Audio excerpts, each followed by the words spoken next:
আসসালামু আলাইকুম প্রিয় দর্শক, শুভ সন্ধ্যা। চ্যানেল আই সংবাদে এখন স্টুডিও থেকে আপনাদের শুভেচ্ছা সহ স্বাগত জানাচ্ছি। আর পুরো সংবাদ জুড়ে আপনাদের সঙ্গে থাকবো আমি সাইদুর রহমান।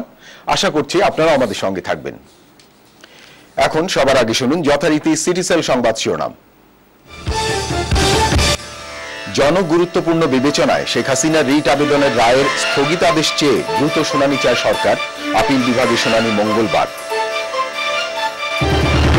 শর্ত নয়, আলোচনার মাধ্যমে ঐক্যের আহ্বান জানালেন বিএনপি সংস্কারপন্থীরা। 29 অক্টোবরের সিদ্ধান্ত বাতিল হবে না। মহাজোট সক্রিয় করতে আওয়ামী লীগের প্রস্তাবে শরিকদের বিভিন্নমুখী প্রতিক্রিয়া। নির্বাচনী ঐক্যের আগে কর্মসূচি চূড়ান্ত করার তাগিদ। আগামী সপ্তাহে দ্বিতীয় দফা সংলাপ শুরু করছে নির্বাচন কমিশন। বিএনপির সঙ্গে আলোচনার জন্য আদালতের সিদ্ধান্তের অপেক্ষা। এবং প্রথমবারের মতো কারাবন্দীদের ভোটার তালিকা। পোস্টাল ব্যালটের মাধ্যমে ভোট দিতে পারবেন বন্দীরা।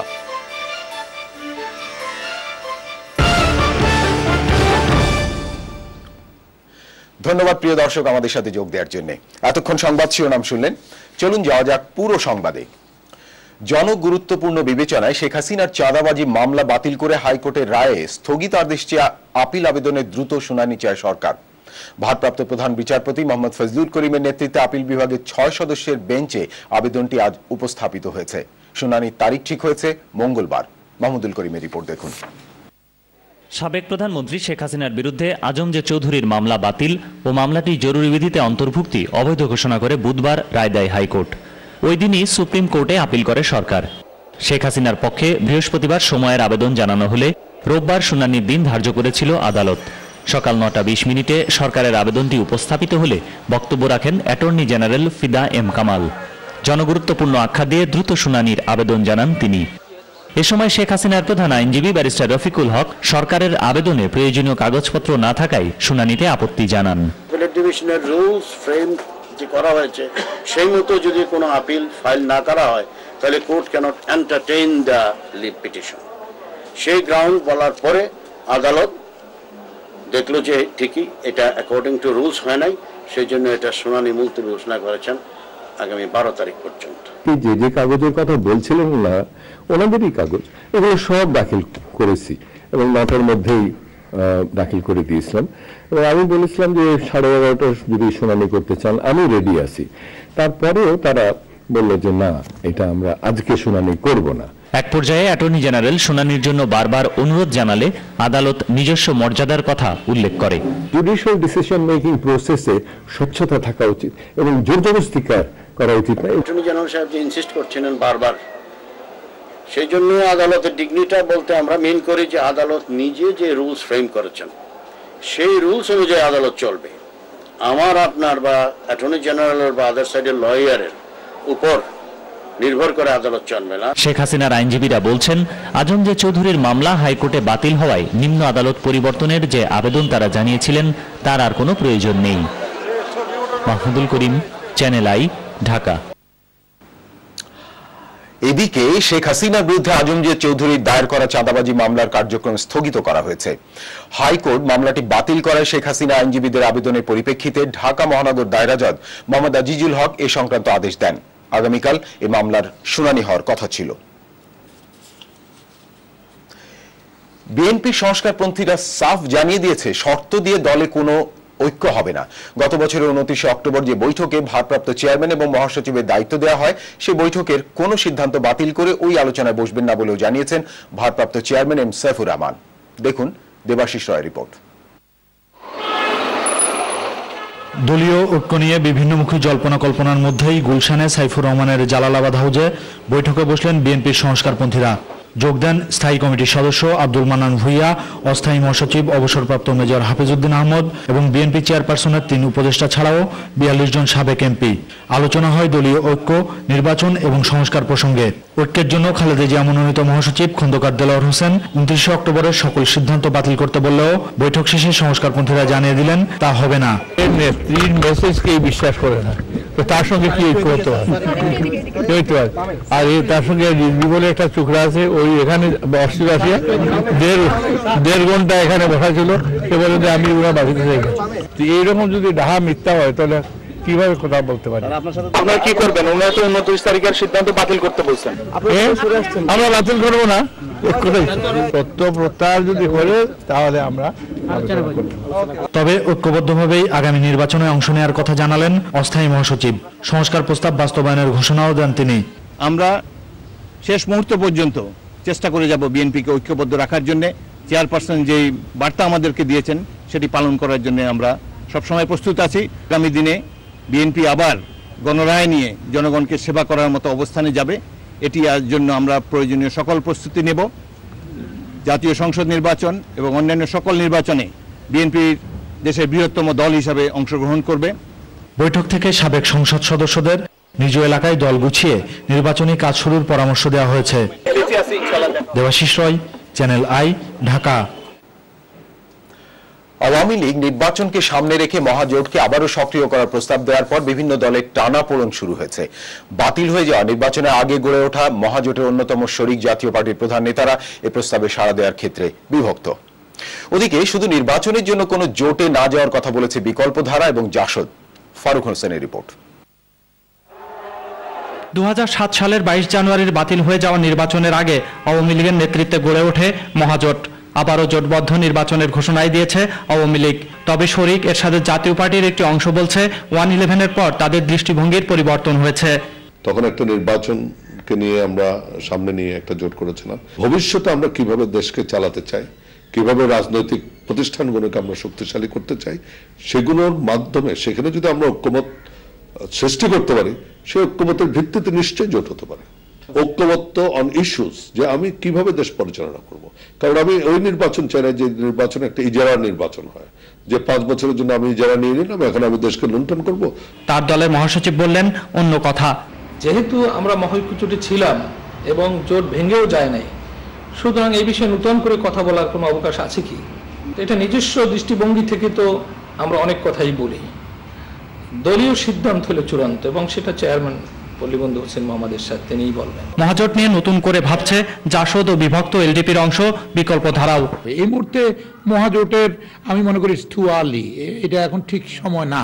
সমমনা অসাম্প্রদায়িক গণতান্ত্রিক দলগুলো একটি কর্মসূচির ভিত্তিতে অন্তত 5-10 বছর একসঙ্গে দেশ পরিচালনা করা উচিত। কেউ একে ঐক্যমতের সরকার বলে, কেউ একে জাতীয় সরকার বলে।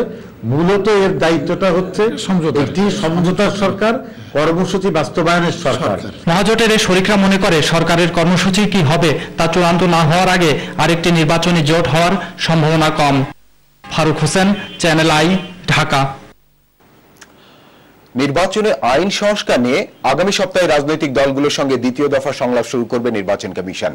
তবে মঙ্গলবার বিএনপি বিষয়ে আদালতে সিদ্ধান্ত হলে আগে অনুষ্ঠিত হবে জটিলতায় আটকে থাকা ওই দলের সঙ্গে আলোচনার প্রথম পর্ব। নির্বাচন কমিশনার মোহাম্মদ সৌল হোসেন এ কথা জানিয়েছেন।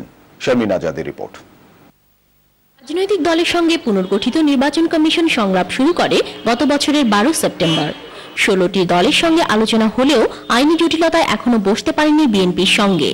দুই পক্ষই মূলধারা দাবি করলে দলীয় গঠনতন্ত্র অনুসরণের কথা বলে নির্বাচন কমিশন 22 নভেম্বর তারিখ ঠিক করে আমন্ত্রণ জানায় স্থায়ী কমিটি মনোনীত অস্থায়ী মহাসচিবকে। এর বিপক্ষে বেগম খালেদা জিয়া হাইকোর্টে রিট করলে বৈঠকটি স্থগিত হয়ে যায়। 12 ফেব্রুয়ারি আদালত সিদ্ধান্ত দেবে বলে আশা করছে নির্বাচন কমিশন। 12 তারিখে যদি আমরা সিদ্ধান্ত পেয়ে যাই তাহলে আদালতের সিদ্ধান্ত অনুযায়ী আমরা আলোচনা করব বিএনপি। আর যদি দেখি যে কোনো কারণে এই দিনও কারো কারণে বা কোনো কারণে বিলম্বিত হচ্ছে, তাহলে কিন্তু স্থগিত রেখে আমরা যাতে অন্যান্যদের সঙ্গে আলোচনাটা করে যেতে পারি with respect to the point of differences. হ্যাঁ, কে কি বলছেন, তাহলে আমরা সেটাকে এগিয়ে নিয়ে রাখবো। দেয়াল লিখন এবং পোস্টারিং নিয়ন্ত্রণের ক্ষেত্রেও সিদ্ধান্ত নিয়েছে কমিশন। দেয়াল লিখন ও পোস্টার লাগানো নিয়ন্ত্রণ অধ্যাদেশ করার জন্য আমরা একটা ড্রাফট করছি। এলজিআরডিতে দিলে পরে হবে কি যে ওটা বছর ব্যাপী এটা কার্যকারিতা হবে, না হলে হয়তো ইলেকশনের সময়টা 1000-10 টাকা জরিমানা এবং ওনাদের মাস 3 জেল। এ ব্যাপারে 2-1 দিনের মধ্যে স্থানীয় সরকার মন্ত্রণালয়ে প্রস্তাব পাঠানো হবে। Sharmin Azad, channel i, Dhaka. প্রথমবারের মতো ঢাকা কেন্দ্রীয় কারাগার সহ দেশের বিভিন্ন কারাগারে জাতীয় পরিচয়পত্র তৈরি এবং ভোটার তালিকা প্রণয়নের কাজ শুরু হয়েছে। কারা কর্তৃপক্ষ জানিয়েছেন বন্দীরা পোস্টাল ব্যালটের মাধ্যমে ভোট দিতে পারবেন। রিপোর্ট এনামুল কবির রূপমের। সাজাপ্রাপ্ত বা বিচারাধীন বন্দীদের ভোটার তালিকায় অন্তর্ভুক্তির জন্য এতদিন কোনো উদ্যোগ নেওয়া হয়নি। এবার বন্দীদের মধ্যে অনেক রাজনীতিবিদ, সাবেক এমপি এবং নির্বাচিত প্রতিনিধি থাকায় সেই ব্যবস্থা নিয়েছে নির্বাচন কমিশন। বিভিন্ন কারাগারে আটক 90,000 বন্দীর ভোটার তালিকা তৈরির জন্য চলছে প্রাথমিক তথ্য সংগ্রহের কাজ। ঢাকা সেন্ট্রাল জেলে প্রায় 10,000 বন্দী আছে, প্রায় 8,500 বন্দী এখান থেকে ভোটার লিস্টে নাম লেখাবে। প্রাথমিক কাজকর্ম আমরা অলরেডি শুরু করেছি। এখানে আমাদের 25 জন সাহায্যকারী রাইটার হিসেবে নেওয়া হয়েছে, তাদেরকে 2 দিন ট্রেনিংও দেওয়া হয়েছে এবং আগামী বৃহস্পতিবার, শুক্র, শনিবার এই 3 দিন 50টা ল্যাপটপ নিয়ে কর্তৃপক্ষ, আর্মি, নির্বাচন কমিশনের লোক তারা ঢুকবেন এবং জেলখানার ভিতরে 3টি স্থানে এই ভোটার লিস্টের কাজটা শুরু হবে। তবে কারাগারে ভোটার তালিকা তৈরিতে সমস্যা হচ্ছে কিছুটা। কারাবন্দীদের কেউ কেউ প্রকৃত নাম বদলে ফেলার কারণে এই সমস্যা। এখন প্রাথমিক তথ্যগুলি নেওয়া হচ্ছে, নির্বাচন কমিশন থেকে আমাদের একটা ফরম্যাট দিয়েছে, সেই ফরম্যাটটা ফিল আপ করা হচ্ছে যাতে ফাইনাল কাজের সময় তাদের ছবি, ডাটা এসব নিতে তখন যাতে কোনো প্রবলেম না হয় এবং দ্রুততার সাথে কাজটা যেন শেষ করে। প্রাথমিকভাবে কাজটা শুরু হবে শুধু ঢাকা জেলার আনুমানিক প্রায় 5,000 বন্দী আছে ঢাকা জেলার, তাদের কাজ এই 3 দিনে শেষ হয়ে যাবে। অন্যান্য জেলার যারা আছে তাদের কাজও আমরা শুরু করব। বিশেষ কারাগারে অন্তরীণ 2 সাবেক প্রধানমন্ত্রী বেগম খালেদা জিয়া ও শেখ হাসিনাকে ভোটার তালিকায় অন্তর্ভুক্তির ব্যাপারে এখনো কোনো সিদ্ধান্ত হয়নি বলে জানিয়েছে কারা কর্তৃপক্ষ। Enamul Kabir, Rupam, channel i, Dhaka. ঢাকা বিশ্ববিদ্যালয় ছাত্রদের সঙ্গে হকারদের দফায় দফায় সংঘর্ষে ছাত্রসহ কমপক্ষে 11 জন আহত হয়েছে। ওই সময় নগরীর নীলক্ষেত এলাকা থেকে এলিফ্যান্ট রোডে পুলিশ বক্স পর্যন্ত তীব্র যানজটের সৃষ্টি হয়। উত্তেজিত ছাত্ররা সড়ক অবরোধ করে রাখলে বিকেল 4:30 থেকে ওই সড়কে বন্ধ হয়ে যাওয়া গাড়ি চলাচল। সংঘর্ষে এক পর্যায়ে ঢাকা কলেজের কিছু ছাত্র যোগ দেয়। ঢাকা বিশ্ববিদ্যালয়ের এক ছাত্র জুতো কিনতে গেলে হকারদের সঙ্গে কথা কাটাকাটি হলে হকাররা তাকে বেধড়ক পিটুনি দেয়। এ খবর ক্যাম্পাসে পৌঁছলে ছাত্ররা সংগঠিত হয়ে হকারদের ধাওয়া করে। আইন শৃঙ্খলা বাহিনী দুপক্ষের সঙ্গে কথা বলে কিছুক্ষণ আগে পরিস্থিতি নিয়ন্ত্রণে আনে।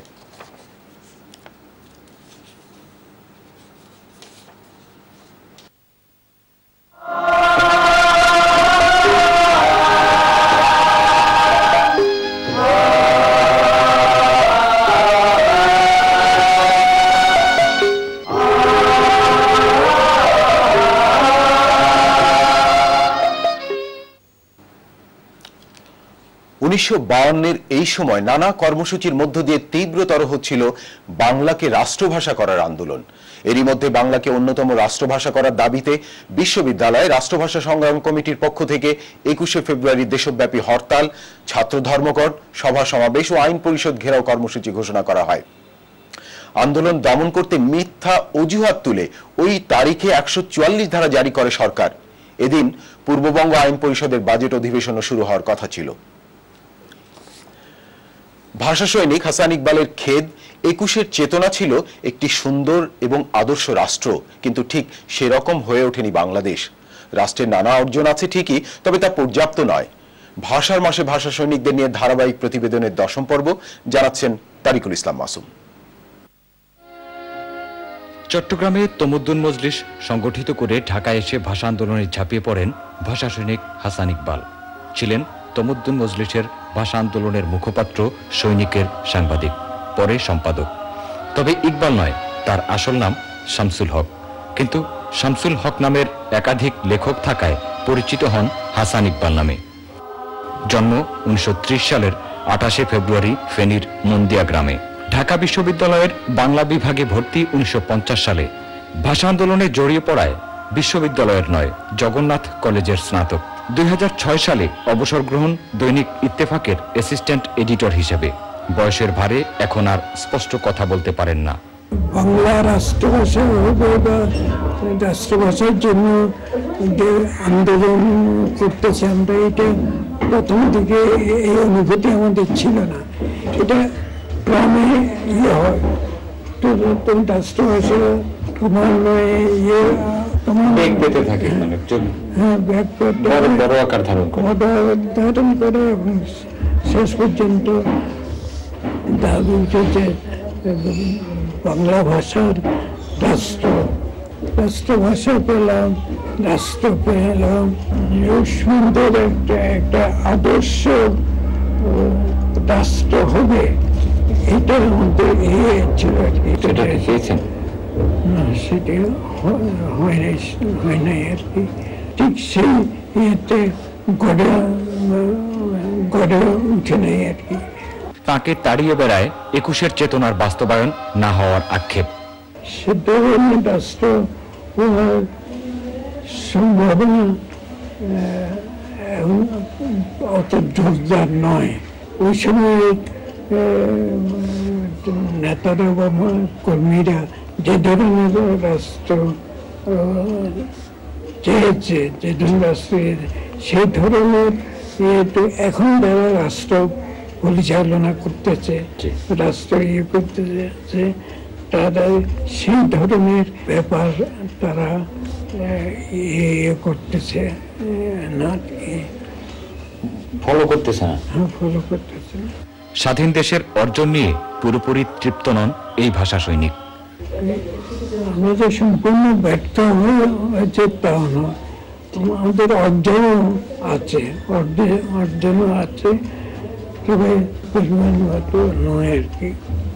হাসান ইকবালের বিশ্বাস, এখনো উদ্যোগ নিলে সম্ভব ২১-এর চেতনার বাস্তবায়ন। তারিকুল ইসলাম মাসুম, চ্যানেল আই, ঢাকা।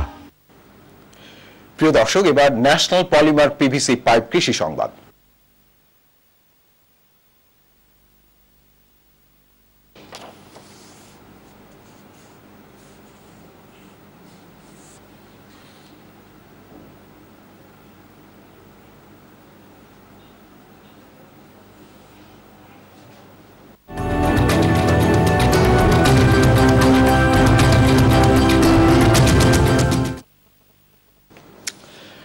ব্যাপক প্রচারণা এবং সরকারের নানামুখী তৎপরতায় কৃষক পর্যায়ে বাড়ছে গুটি ইউরিয়া ব্যবহার।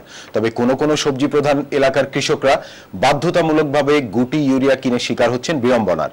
উপযোগিতা না থাকায় গুটি থেকে তারা আবার গুঁড়ো করছেন ইউরিয়া। শহীদুল্লাহ টিটনের ক্যামেরায় শাইখ সিরাজের বিশেষ রিপোর্ট। গুটি ইউরিয়া সম্পর্কে কৃষকদেরকে উদ্বুদ্ধ করতে পর্যন্ত হয়েছে বহু প্রচারণা। খোদ সরকারের কৃষি উপদেষ্টা নিজে পদক্ষেপ নিয়েছেন ইউরিয়া সাশ্রয়ের এই প্রযুক্তি দেশব্যাপী ছড়িয়ে দেওয়ার। এবারের বড় মৌসুমে সরকার প্রথম দফায় কার্যকর করেছে এই কর্মসূচি। ওনাদের আগে টার্গেট ছিল 10-20% আমরা বলেছি, এবার যেখানে আছে সেখানে যদি সম্প্রসারণের ফলে গ্রহণযোগ্যতা থাকে তাহলে কেন 70-80% হবে না। সেটা হলো একটা ওনাদের জন্য চ্যালেঞ্জ, যে 2500 আছে তাদের কমান্ড এরিয়ার ভিতরে যেন যতদূর সম্ভব এরিয়াগুলোকে গুটি ইউরিয়ার অন্তর্গত করা যায়। বিতরণ হয়েছে সেই মাফিকই। এমনকি 80 উপজেলার কৃষকদের জন্য বাধ্যতামূলক করা হয়েছে গুটি ইউরিয়ার ব্যবহার। তৎপরতাটি নিঃসন্দেহে ইতিবাচক বড় আবাদী কৃষকদের কাছে। কিন্তু সব এলাকার জন্য যে এই তৎপরতা কার্যকর নয় তা জানা গেল নরসিংদীর ব্রাহ্মণদী গ্রামের কৃষক ফজলু মিয়ার মুখে। তিনি সবজি খেতে গুটি ইউরিয়া ব্যবহার করছেন গুঁড়ো করে। ওই যে আনছে 3 কেজি দিয়েছে দানা সার আর 3 কেজি দিয়েছে গুটি সার, আর আই ক্যান ইউজ বইরা মানে গাছ তুললা ফাড়া পাউডার বানা আর হচ্ছে আর শুকনা দিই সিম্পল এনে দিই না, শুকনা জমিতে গুটি সার দিতে পারবেন না। আমার দাদাতি কয় না লাগবে গুটি সার না লাগবে। কৃষক ফজলু মিয়ার মতো একই বক্তব্য নরসিংদীর সবজি আবাদী এলাকার কৃষকদের। প্রযুক্তির সঠিক ব্যবহারের স্বার্থে তারা সার প্রয়োগের ক্ষেত্রে এলাকা ভিত্তিক ফসল উৎপাদনের উপর জরিপ চালানোর উপর গুরুত্ব দিলেন। সারের অপচয় রোধ করার পাশাপাশি প্রযুক্তির সদ্ব্যবহার নিশ্চিত করতেও সরকারের দৃষ্টি আকর্ষণ করেছেন তারা। নরসিংদীর ব্রাহ্মণদী থেকে শাইখ সিরাজ, চ্যানেল আই। প্রিয় দর্শক, আমাদের সঙ্গেই থাকুন আর দেখতে থাকুন চ্যানেল আই সংবাদ। এবারে স্ট্যাম্প ব্যাংক বিরতির পর্যায়ে দেখতে পাবেন।